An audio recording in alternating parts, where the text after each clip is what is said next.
नमस्कार दोस्तों, जैसा कि मैंने कहा था कि नोएडा एक्सप्रेसवे की एक सीरीज़ शुरू करने वाला हूं, जिसमें सारे एक्सप्रेसवे के प्रोजेक्ट, सेक्टर, लोकेशन, डेवलपर्स ये सभी रहेंगे जिनका मैं रिव्यू करूंगा।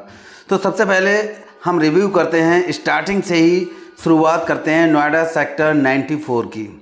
अब इसी को मैंने क्यों चुना वो मैं बता देता हूँ, क्योंकि ये सेक्टर अगर हम सरिता विहार साइड से आते हैं तो सबसे पहला सेक्टर पड़ता है नोएडा में। अगर हम अक्षरधाम मंदिर साइड से आते हैं तो ये कुछ सेक्टर्स के बाद आता है, जैसे कि सेक्टर 1 हो गया या सेक्टर 15A, इनके बाद में आता है।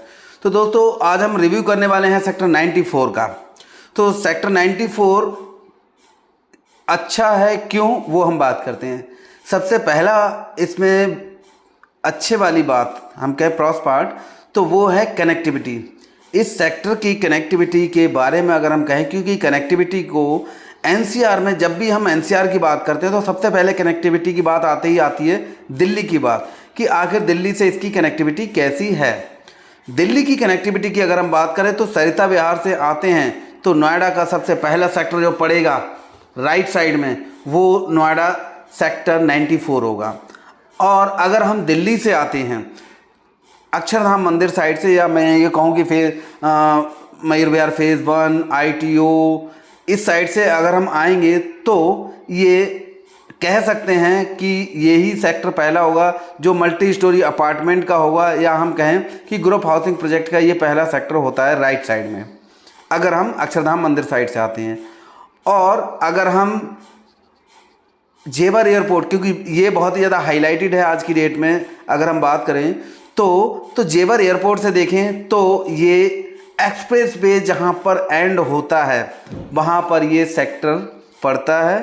दिल्ली एंटर करने से पहले आपका ये सेक्टर आएगा अगर आप जेवर एयरपोर्ट से आ रहे हैं और दिल्ली जा रहे हैं तो ये हुई चारों तरफ से इसकी कनेक्टिविटी। इसके अलावा अगर मैं बात करूँ कि फरीदाबाद साइड से अगर आप आएँ तो एक नहर के किनारे किनारे जो रास्ता बनना है, वो पहले ऐसा ही टूटा फूटा रास्ता था, ये हम कहें कि खादर की तरफ वाला रास्ता बोला जाता था।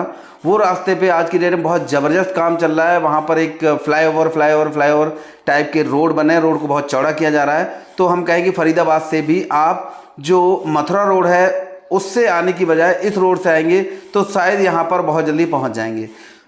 ये तो हुई रोड से आने की बात कि कनेक्टिविटी दिल्ली से कैसी है। अब हम बात करते हैं मेट्रो की। तो मेट्रो की कनेक्टिविटी भी बिल्कुल सेक्टर 94 पे आप कह सकते हैं कि यहीं पे आसपास में यमुना इसके बिल्कुल पास हैं। यमुना जी के पास में सरिता विहार का मेट्रो स्टेशन है और इसके बाजू में भी मेट्रो स्टेशन है। अब हम बात करते हैं कि इसके अलावा क्या चीज़ें इसमें पॉजिटिव हैं। इसके आसपास में कॉलेजेस, इंस्टीट्यूट्स, यूनिवर्सिटी कई सारी हैं, ये इसका सबसे बड़ा प्लस पॉइंट है। हॉस्पिटल कहें तो वो भी आसपास में हैं। और अगर हम कहें कि नोएडा का, अगर हम नोएडा में ही डिस्कस करें तो नोएडा का सबसे पॉस एरिया कहलाता है सेक्टर 18। सेक्टर 18 में जो भी चीज़ें आपको चाहिए हैं, अच्छे क्लास की एक लग्जरियस लाइफ अगर देखनी है कि हम देखें तो वो आप नोएडा सेक्टर 18 चले जाओ, एक नोएडा की लग्जरी लाइफ देखने को मिल जाएगी। आप कह सकते हैं कि ये दिल्ली का कनॉट प्लेस से आप इसे कंपेयर कर सकते हैं। तो ये कुछ एक पॉइंट है जिसकी वजह से नोएडा 94 बहुत ही अच्छा है। अब हम बात करते हैं इसके कॉन्स पार्ट की कि आखिर इसमें कमियां क्या हैं। दोस्तों सबसे पहली कमी तो मुझे इस सेक्टर में एक ही लगी कि अगर आप इस सेक्टर में पहुंचना चाहते हैं और आपको रास्ते का ज्ञान नहीं है और आप गूगल मैप के थ्रू जाते हैं तो गूगल का नहीं पता कौन सी कनेक्टिविटी ले करके जाए और कौन से अंडरपास से आपको यहाँ तक पहुँचाए और किधर की साइड से आप आ रहे हैं। इसलिए इसको ये समझना कि आप इस सेक्टर में पहुँचेंगे कैसे, ये बड़ा ही एक मैं कहूँ कि टफ आपके दिमाग में होगा कि हम कैसे यहाँ तक पहुँचेंगे। टफ क्वेश्चन है इसका आंसर देना, क्योंकि सबसे अच्छा रास्ता मुझे जो लगा, चाहे सरिता विहार से आ रहे हैं तो आप यू टर्न लेकर के, जस्ट फ्लाईओवर से यू टर्न लेकर के और आप जाएंगे तो लेफ़्ट साइड में, और आप अक्षरधाम मंदिर से आ रहे हैं तो सरिता विहार की तरफ मुड़ जाइए तो लेफ़्ट साइड में, और यमुना एक्सप्रेसवे से एक्सप्रेसवे होते हुए आए तो आप सरिता विहार की तरफ मुड़ जाइए तो लेफ़्ट साइड में। बट इस रास्ते को कॉम्प्लिकेटेड समझ सकते हैं क्योंकि ये रास्ता जब तक आप 2-4 बार जाते नहीं हैं तब तक ये रास्ता आप सबकी समझ में नहीं आएगा। इसके बाद नेक्स्ट है दोस्तों कि इस सेक्टर में आज तक जब से ये सेक्टर शुरू हुआ, बसने की बात करूं तो इसमें सबसे पहले जो बिल्डर आए वो सुपरटेक आए, सुपरनोवा बनाया, वो भी अधूरा पड़ा हुआ। उसके बाद आप बीपीटीपी कहेंगे, बीपीटीपी ने एक कमर्शियल बिल्डिंग बनाई है, वो रनिंग में है। और आपका एटीएस का नाइट ब्रिज एक प्रोजेक्ट आया, वो बंद पड़ा हुआ है। M3M आया, M3M अभी बना रहा है, उसके ऊपर भी कई सारी सरकारी परेशानियां आई हैं, वो आप इसका M3M का रिव्यू, M3M की न्यूज़ के बारे में सुन सकते हैं। और अभी पूर्वांचल एक कमर्शियल प्रोजेक्ट लेके आया, 2 जगह लैंड खाली पड़ी हुई है, कॉर्नर पे जो बीपीटी की और M3M के बाजू में, और एक अगर हम नाइट ब्रिज के सामने देखते हैं और पूर्वांचल के सामने तो एक ज़मीन पड़ी हुई है। तो ये सारा सेक्टर का आपने रिव्यू देख लिया दोस्तों।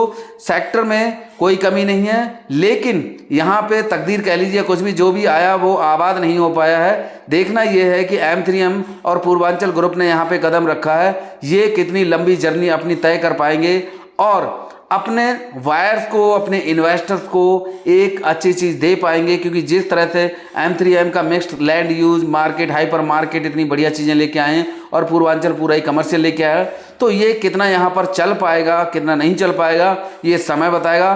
फिलहाल रेजिडेंशियल में यहाँ पे किसी ने, मैं कहूँ तो, झंडे नहीं गाड़ पाए, जो भी आए वो फ्लॉप हो गए। देखते हैं आने वाले समय में क्या नज़रिया देखने को मिलेगा, क्या नज़ारा देखने को मिलेगा। दोस्तों अगर आपको वीडियो अच्छी लगी और पूरे एक्सप्रेसवे की आप रिव्यू देखना चाहते हैं तो चैनल पे बने रहिए और मेरे चैनल को सब्सक्राइब जरूर कर लीजिए। Thank you very much.